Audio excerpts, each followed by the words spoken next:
Hey, welcome to episode 761 of today's Antidote. We are going to have our Discoveries of the Week, my favorite episode. Yes, bell ringer, Friday Discoveries of the Week. We're talking about the checkpoints on your pathway to success. And today we're going to talk about some great discoveries Tom and I had over this week of really interesting discussions. We covered a lot of ground. Maybe you caught some of those. Think about what you discovered this week and see if it matches what we share coming up today on today's Antidote. Stay tuned for today's Antidote, brought to you by the Renegade Success Network. Today's Antidote features a healthy dose of thought-provoking insights and information for business owners, entrepreneurs, leaders, and nonprofit professionals. Each day since March of 2020, this program has offered that one thing to help you continue on your own unique pathway to success. And now, Renegades, we bring you Bob Graham and Tom Brush. Dang it! Dang it! I fell into a trap. I was doing so well. Don't judge it. Just take it as a learning experience. And here's my tip. Here would be my tip for you. So for those. So here's the thing. For the people who weren't paying close attention, the flaw that comes up with today's Antidote as the name of your program is, if you say today on today's Antidote, it sounds really weird. And every now and then I fall into the trap. And I've fallen into the trap. It's been about a month and a half, I think. So I'm getting better. And I've learned my lesson. There will never, ever be another program I do that has today in the name, unless it's on NBC at 7 a.m. Eastern time. Really? So if CBS came to you and said, hey, we're going to do a show called Today's Lesson. I don't think they'd use today in their title. I think they used this morning intentionally to avoid today. Can I give you a tip? Sure, Tom, go ahead. I know you love to say the episode at the start. One of the things that helps me avoid that is I say on episode 761 of today's Antidote. But you want to know why I do it at the start? So you remember it? Yep. Okay. So then, rather than saying today's on today's episode of today's, just on say this episode of today's Antidote. All right. So there you go, folks. That's how coaching works.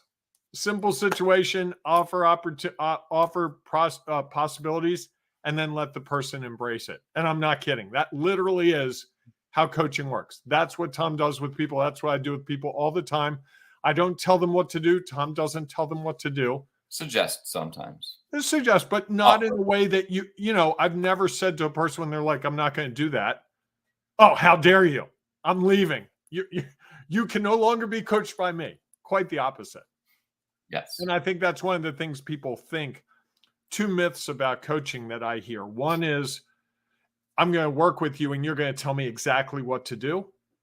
And the other myth is, I'm going to work with you, and if I don't follow what you do, you're not going to work with me. Mm-hmm.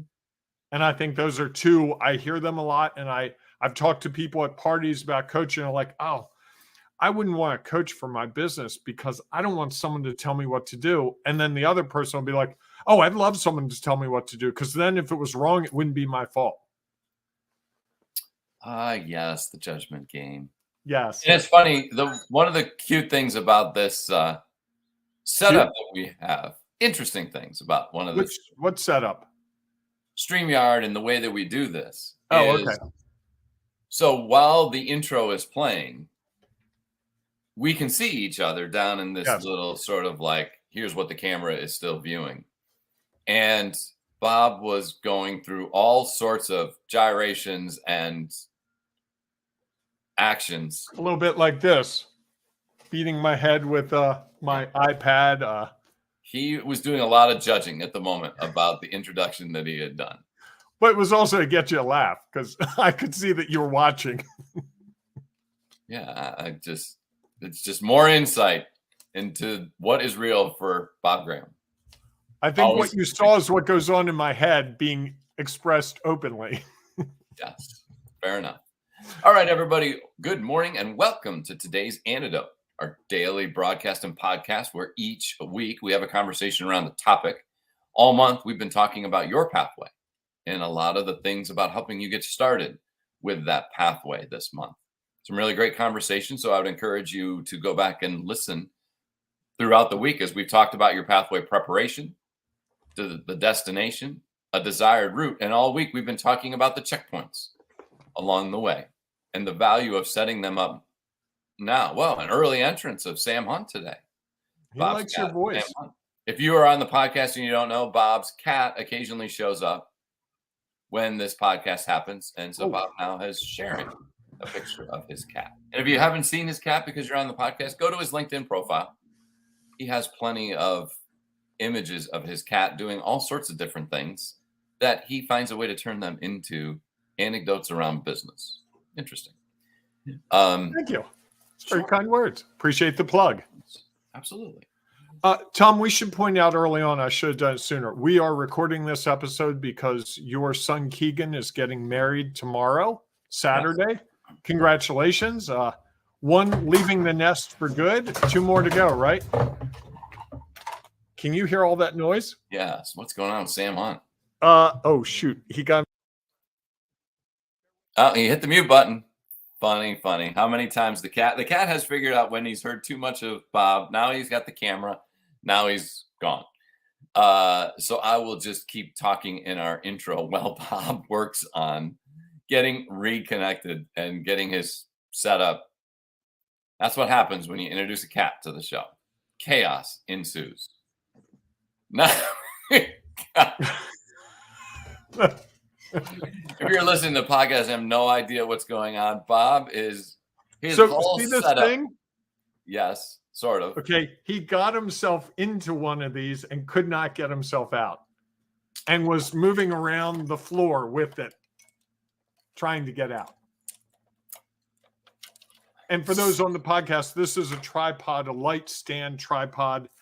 And it was sitting on my desk. And for whatever reason, kittens like to play. And he just got himself in and couldn't get himself out and just started scrambling around and jumped down with it. And yeah. You might have to build a studio booth in the bunker there for your stuff. That would be, yes. Anyhow. Sorry about the distraction. I'm back now, and he's gone. I won't see him for at least 10 minutes. Okay. So back to our introduction. We are having conversation around the topic. And this day, Bob's favorite day of the week, is our discoveries of the week. So we will go through what we have learned. What are some of our takeaways from this week's conversation about checkpoints? And if you have a discovery of the week that you would like to share, please feel free to put it in the comments because we know it'll add value to our show and might be exactly what someone out there is desperately seeking for as they try to work through the challenges, obstacles, and lack of confidence around the pathway that they have chosen. Before, though, we dive into that conversation. Got the right camera back. Wow. I mean, all sorts of technical stuff over it. Before we dive into that conversation, though, each morning we do our celebrations. So, Bob, what are you celebrating today?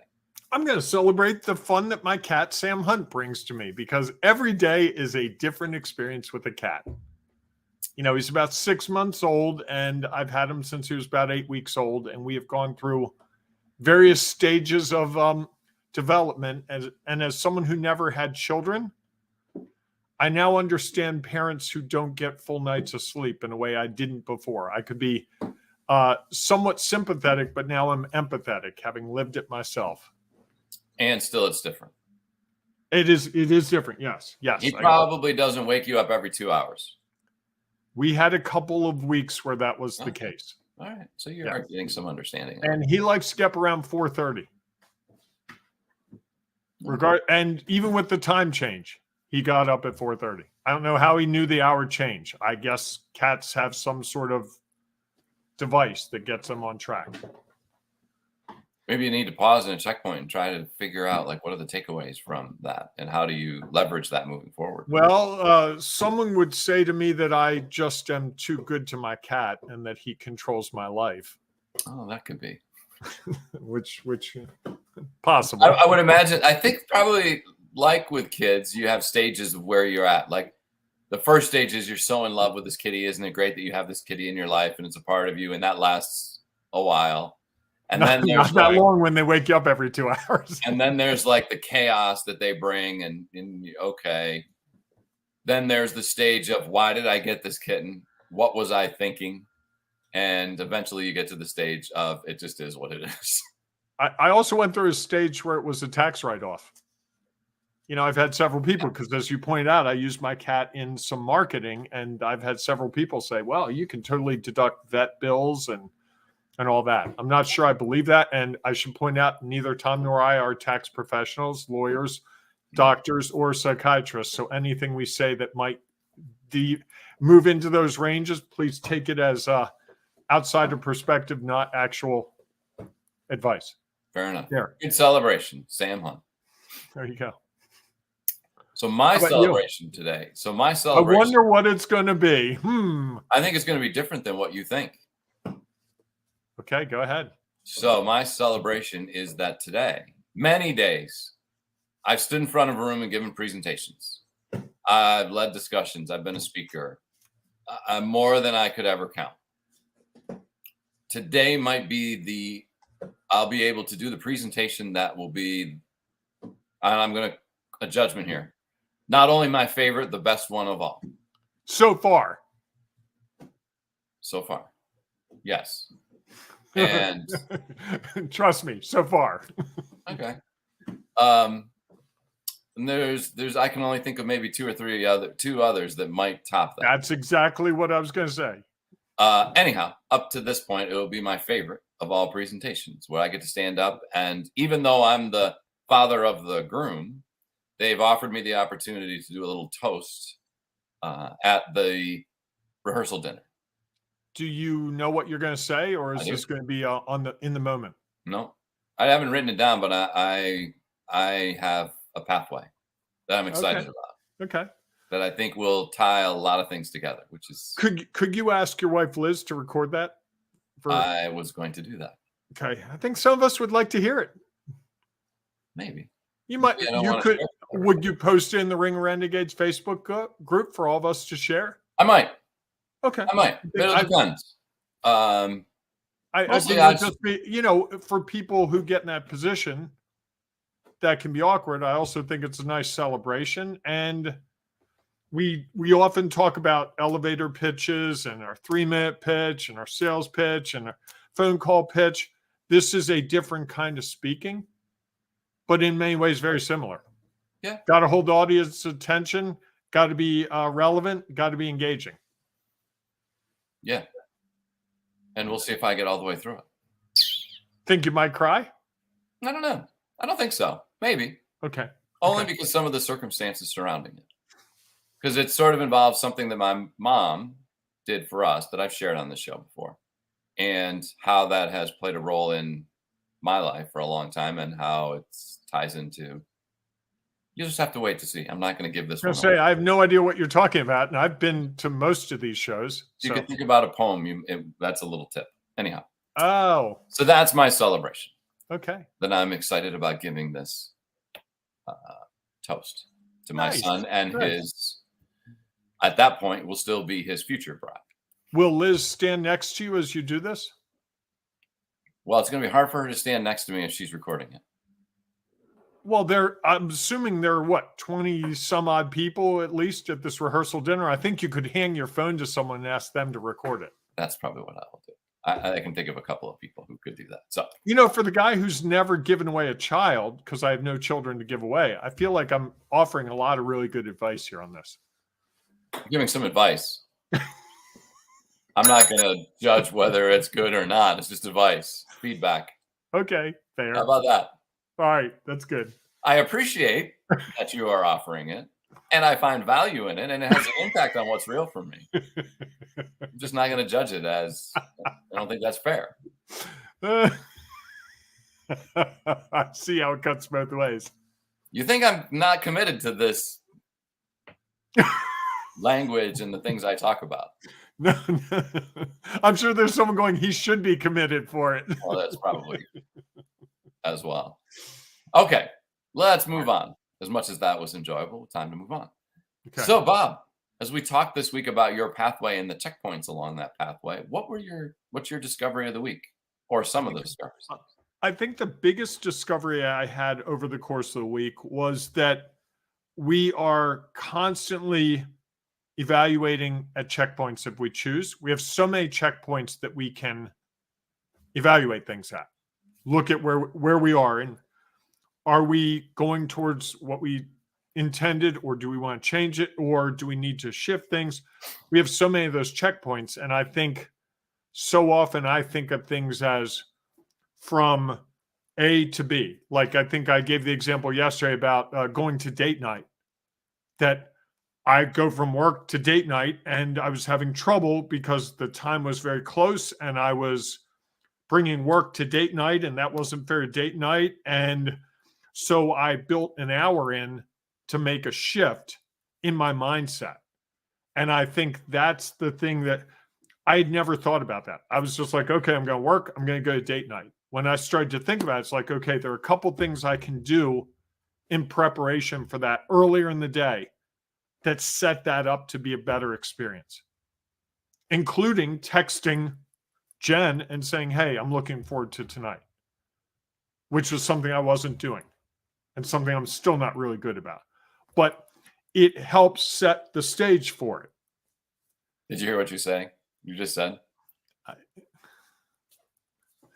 I could be more consistent with it. Keep going. Sorry. And the other thing, if I'm being really honest, is I was married for some time and we didn't have date nights. And I think it contributed to some of the issues. And so that's a separate checkpoint. You know, like, oh, I was in a relationship that didn't work the way I was anticipating it. I need to course correct. I need to shift things. And I think that sometimes we don't think of that as a checkpoint, but it's like, okay, I've got all that knowledge, I've got all that experience and that perspective that I developed over all those years. I really should try to apply that to the current situation because I didn't like the outcome of that. Wasn't really planning to get divorced. So presumably in this next relationship, I'd like it to work differently. And I think it's the same in business, right? You have a partnership with someone, it falls apart. And if you're going to partner with someone else, you have the option to go, well, I'm going to be the same as I always was. And there are people that do that. Mm-hmm. Sure. Or there are the people that say, wow, what worked there? How can I maybe use that knowledge, experience, and perspective to apply to this situation? And I think ultimately wisdom and success are a result of the people that take the knowledge, experience, and perspective that they've developed over their life and apply it to the latest situation and then do it again and again and again. I like that. That's interesting. Didn't think I was going there, did you? I'm honestly, I try not to imagine where you're going. It's one of the things I like about usually going second when this starts is that it gets me a chance to like, I wonder what Bob's going to say. Okay. All right. And what I find, and I think it's because I actually spend the time listening to what you have to say. that's one. There are a whole bunch of people going, oh, I don't listen to him at all. I wait till Tom talks. That spurs thoughts in my head, and I would, and I just think that that's an interesting thing is that some of them I had coming in and some of them I'm like, that's an interesting, you're saying something, whatever it might be, spurs me to think about that or spurs me to think about something different and how do those things line up.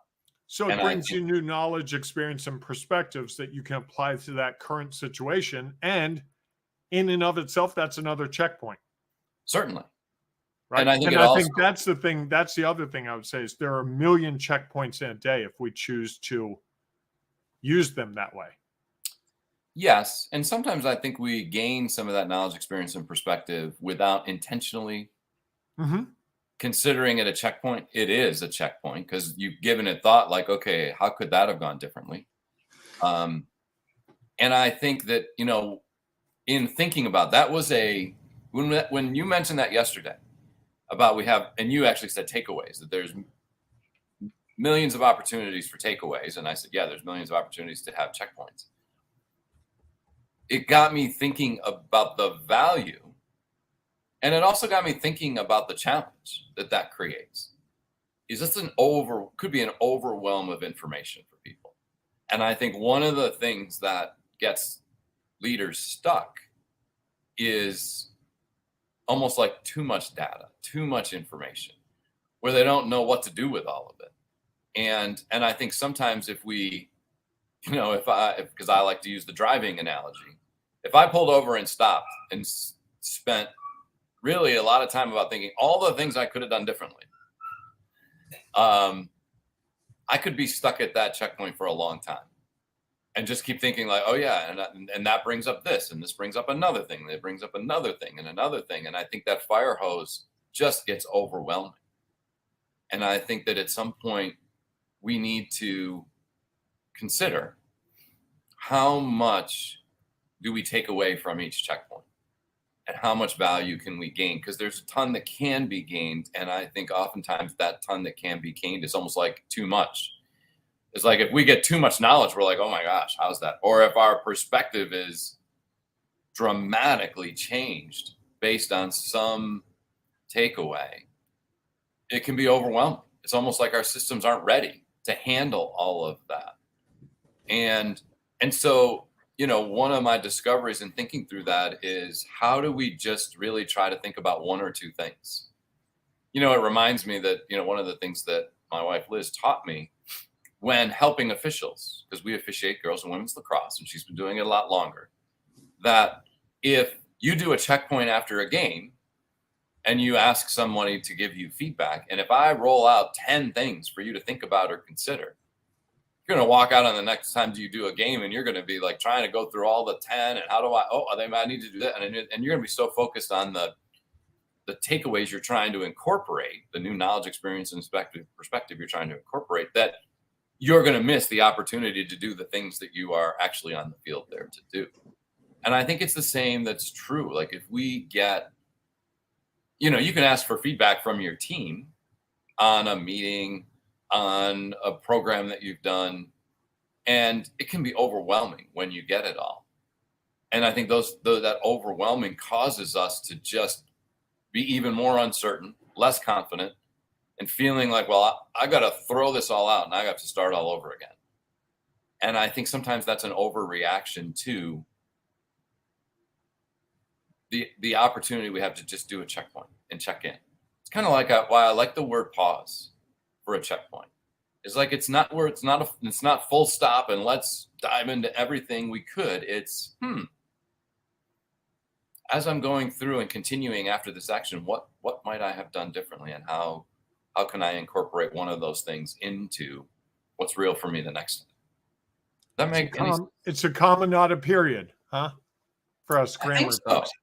I like that. I like that idea. I mean, it could be a period, and there may be a reason that it needs to be a period. And I would say that most of the time, it probably would be most valuable if it's a comma, so that it is not and I think maybe that's another discovery that you just said, is I think there's a difference between a checkpoint that's a comma, it's a pause, and let me consider, and it's not slowing me down, and I'm not getting overwhelmed.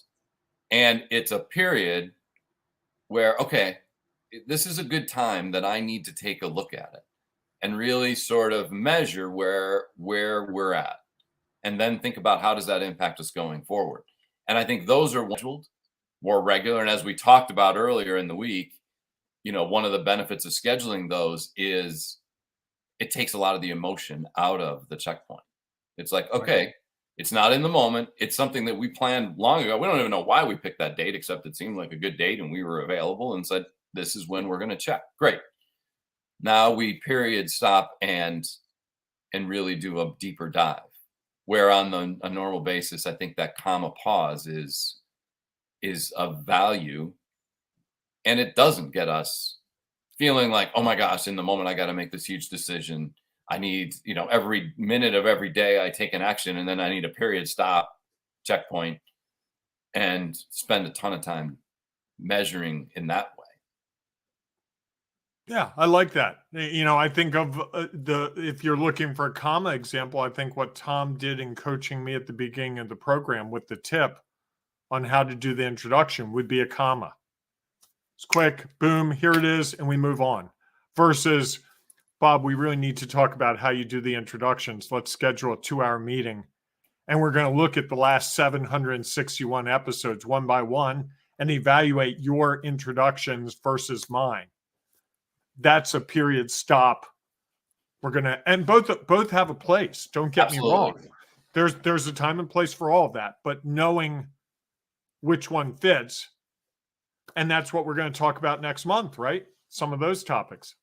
Yes, we certainly are. Nice segue. Okay. Congratulations on that segue. I want to celebrate that with you. There you go. Hey, after that bad introduction, I'm trying to make the ending better. Hit the judgment bell. Bad. Just an introduction, dude. Take it to that. I would actually encourage you to think about eliminating those words, those adjectives. I'm thinking about it, but it's going to be hard. Sometimes the most valuable things we do are really hard. It has dramatically changed just the way I look at things. And the self-talk, right? You know what it actually is it was self-talk. And it's now become just a part of who and what I am. Like, I don't even think about it that much, as I'm going through. And sometimes I have to catch myself, and I just catch myself like that and say, oh yeah, that was a judgment. Sounds like a really good live in the Ring of Renegades Facebook group one of these days. And folks, if you haven't joined the Ring of Renegades Facebook group, you need to go there. It's free. I'm telling you, all kinds of great stuff like that there. Tom giving his views of the world, me giving my views. We're talking about business situations, leadership situations, all kinds of things that come up in your day. And I think it's really great stuff. And I'm not saying that because I'm a person who contributes it. I just like watching your stuff in there. It helps me to look at things in different ways. Well, you understand your own knowledge, experience, and perspective. When I share mine, you have a chance to have yours be impacted. And I think that's the value. There's so often people feel like, well, I don't want to share this. This not going to impact anyone, or it doesn't have much value. Yeah, because it's something that other people don't have. And they don't have it in the way that you have it. This is why we always encourage people to share, whether it's a comment in this or it's going into the Ring of Renegades and sharing that information, because that's going to have an impact on someone. And we might not know it for a long time or ever. All right, everyone. Thanks so much for being with us this week for another great week of today's Antidote. We look forward to our conversation on Monday. And we look forward to seeing you inside the Ring of Renegades. And so we look forward to seeing you there. If you are not able to join us there, we don't see you. We look forward. How many times did I say look forward there? A little checkpoint. To seeing you Monday morning, 7 a.m. Eastern time for our next episode of today's Antidote. Go out and make it a great day, everyone. Hey, Tom, enjoy this weekend with your son. Good luck with your toast. And folks, embrace the renegading you. It's so worth it. It is worth it. All right, everybody. We'll see you soon. Thanks for listening to today's Antidote, powered by the Renegade Success Network. The Renegade Success Network helps you confidently create your own unique pathway to success. To learn more about the Renegade Success Network and how you can take your next step, follow us on Twitter, connect on LinkedIn, or join the Ring of Renegades Facebook group. For full details on how you can join our community, go to renegadesuccessnetwork.com. Embrace the renegade in you.